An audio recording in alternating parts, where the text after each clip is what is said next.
മോനെ പ്രതി, നീ പിണങ്ങണ്ട.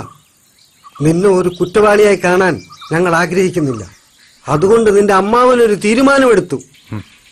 നിന്റെ കല്യാണം കഴിയുന്നത് വരെ ഒരു തുള്ളി മദ്യം ഞാനും നിന്റെ അമ്മാവനും കഴിക്കത്തില്ല. നിന്റെ അമ്മാവനാണ് സത്യം. അടിയോ, കുടുംബത്തിന് വേണ്ടി എന്റെ ജീവിതം തൊളിച്ച് പെണ്ണ് കെട്ടിയില്ല. ഇനി നിനക്കൊക്കെ വേണ്ടി മദ്യപിക്കാതിരിക്കുക. പോവാ. എന്റെ തലയിലടിച്ച് സത്യം എന്റെ മോന. എനിക്ക് പറയാനും ചോദിക്കാൻ ആരും ഇല്ലല്ലോ. എന്റെ തല പൊട്ടിത്തെറിച്ചാലും ആർക്കും ചോദിക്കാനും ഇല്ല. നിന്നോടാ പറഞ്ഞ ഞാൻ പോണു. ഇവിടെ ആരും എനിക്ക് വേണ്ട. എന്നെ വേണ്ട ആർക്കും. ഞാൻ പോടും. ഗോപാലന്റെ എന്ത് ഗോപാലന്? ഇതൊരു വല്ലാത്ത ചെയ്ത്തായി പോയിട്ടാളിയാ. ഭഗവാനാണ് സത്യം. സ്വന്തം മരുമകനായി പോയി. അല്ലെങ്കിൽ അവനെ മുട്ടുകാലിയും കയറ്റിയാലോ. മുട്ടാലി കയറ്റുവാ. എവിടെയാ പോയി കയറ്റി? തന്റെ പെങ്ങളെ ഒരേ ഒരു മോനാണ്. അത് മറക്കണ്ട.